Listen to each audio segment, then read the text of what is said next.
Тілязар көшек ертегісі. Ертеде Питер атты өте тілязар көшек болыпты. Ол анасының айтқан ақылына еш құлақ аспайды екен. Питердің Флопси, Мопси және Үлпек атты қарындастары бар еді. Ал олар керісінше өте тілалғыш болыпты. Көжектер анасымен бірге құмдауыт жағалауды мекендепті. Олардың іні биік шырша ағашының түбінде екен. «Балақандарым», деді бір күні оларға Қоян ханым, «бүгін сыртқа шығып серуендеп қайтыңдар. Шарбақтың төңірегінде ойнауларыңа да болады. Бірақ мистер Макгрегордың бақшасына түспеңдер. Ол жерде әкелерің келеңсіз жағдайға ұшырап, миссис Макгрегор пісіріп жатқан бәліштің ішінен бір-ақ шыққан. Бет-алды ұзап кетпеңдер, қауіп-қатерден сақ болып жүріңдер. Менің біраз шаруаларым бар еді тындыратын». Тілалғыш көжектер Флопси, Мопси және Үлпек көк шарбақты бойлай өскен қошақат жетегін теруге кірісті. Ал тентек Питер бірден мистер Макгрегордың бақшасына қарай жүгірді. Шарбақтың есігі жабық екен. Питер жер бауырлап жата қалды да есіктің астымен тыстылып, лезде арғы жаққа өтіп кетті. Алдымен ол сәбіз бен үрме бұршаққа тойып алды, сосын шалғам жеді. Біраздан кейін Питердің іші кеуіп, жүрегі айни бастады. Енді ол Ақжелкен іздеді. Ақжелкеннің жүрек айнығанды басатынын білетін. Питердің қияр егілген жылыжайды айнала бергені сол еді. Алдынан тура Макгрегордың өзі шыға келмесі бар ма? Макгрегор қырыққабат көшегін егіп жүр екен. Питерді көре сала тырмасын сермеп, «Ұрыны ұстаңдар!» деп көжектің артынан тұра жүгірді. Питердің зәре-құты қалмады. Шығатын есіктің қайда екенін ұмытып, бақшаны айнала жүгірді. Сөйтіп жүргенде бәтеңкесін жоғалтты. Біреуін қырыққабат арасына, екіншісін картоп жүйесіне түсіріп алды. Аяқ киімсіз қалған Питер енді төрт аяқтап қашты. Аяғы аяғына жұқпай дедектеді. Макгрегордың осылай құтылып та кетер ме еді? Қас қылғандай бешпентінің түймелері торға ілініп қалмасы бар ма? Бұл Макгрегордың қарлығында құстардан қорғау үшін құрған торы ғой. Ал Питердің үстінде жез түймелері жалтыраған жап-жаңа көкшіл бешпент болатын. Питер өксіп жылады. Мұны естіген торғайлар көжекті аяп кетті.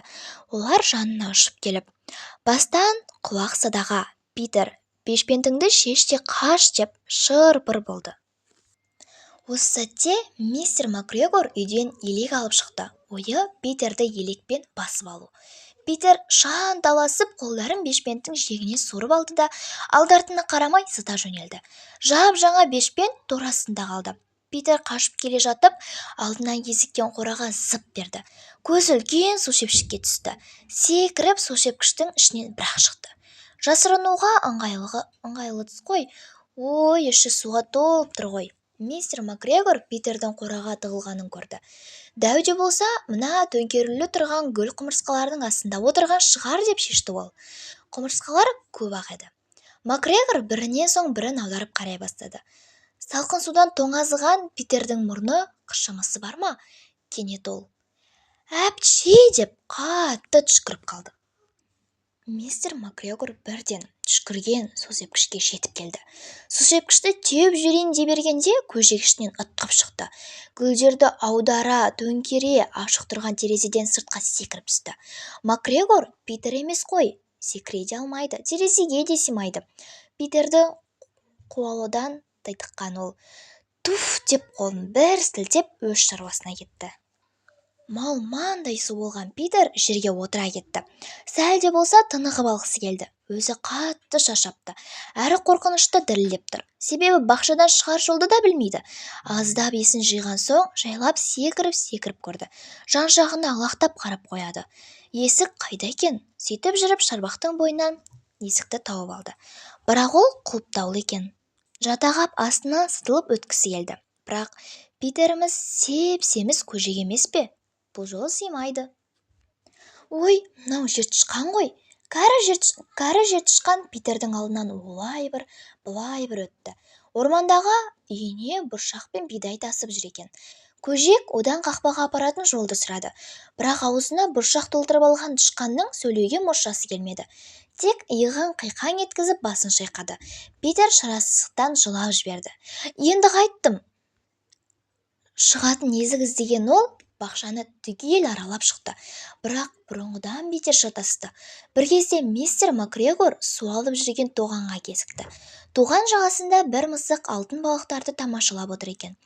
Қыбыр етпей суға үңіліпті де қалыпты. Тек анда-санда құйрығы жыланша ирелеңдеп бұлғаң-бұлғаң етеді.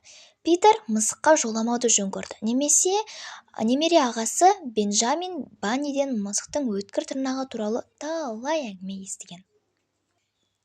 Питер қайтадан қораға бет алды. Осы кезде жақын маңайдан шақыр-шақыр еткен дыбыс естілді. Зәресі ұшқан Питер бұталардың арасынан зып берді. Уф, демін ішіне тартып, сонда тапжылмай біраз отырды. Алдымен бұта арасынан басын қылтитты. Содан соң қоларбаның үстіне шықты. Жан-жағына барлай қарады. Сөйтсе, мистер Макгрегор шотпен пияз түбін қобыстып жүр екен. Манағы шоттың дыбысы болғаны ғой. Макгрегор Питерге теріс қарап тұр. Ал оның тура арғы жағында есік ашық. Тамаша! Питер ақырын басын қоларбадан түсті. Сәлден соң қарақат бұталары тізілген жолмен атылған оқша зымырап бара жатты. Мистер Макгрегор Питерді тым кеш есік алдына жеткенде ғана байқады. Питер есіктен зып беріп шықты. Ал орман көжегішін туған ауылындай таныс мекен ғой. Макгрегор торғайларды үркіту үшін бақшасына қарақшы орнатты. Қарақшыға Питердің су жаңа бешпенті мен бәтеңкесі қона кетті. Питер артына бұрылып қарамастан дамылсыз жүгірді. Біраздан соң биік шыршаның түбіне де жетті-ау әйтеуір. Әбден сілесі қатқан ол ініне кірген бойда едендегі жұмсақ құмға көзін жұмып жата кетті. Анасы тамақ пісіруден қолы тимей жүр екен. «Әй, Питер-ай, қандай ұйқыпсыз едің? Киіміңді қайда тастап кеттің тағы?» деді ол ренжіп. «Бір айда 2 бешпент, 2 бәтеңке жоғалттың, ұялсаң етті». Кешкілік Питердің жағдайы мәз болмады. Іші ауырып, қызуы көтерілді. Анасы оны жылы төсекке жатқызып, түймедақ қайнатпасын даярлады. Сөйтіп, дәрігердің кеңесі бойынша ұйықтар алдында қайнатпадан бір ас қазық ішкізді. Ал Флопси, Мопси, Үлпек үшеуі кешкі асқа қарақат тосабын қосқан бәліш жеп, ыстық сүт ішті. Осымен ертегі аяқталды. Менің видеоларымды жібермей көру үшін каналыма тіркеліп кетіңіздер.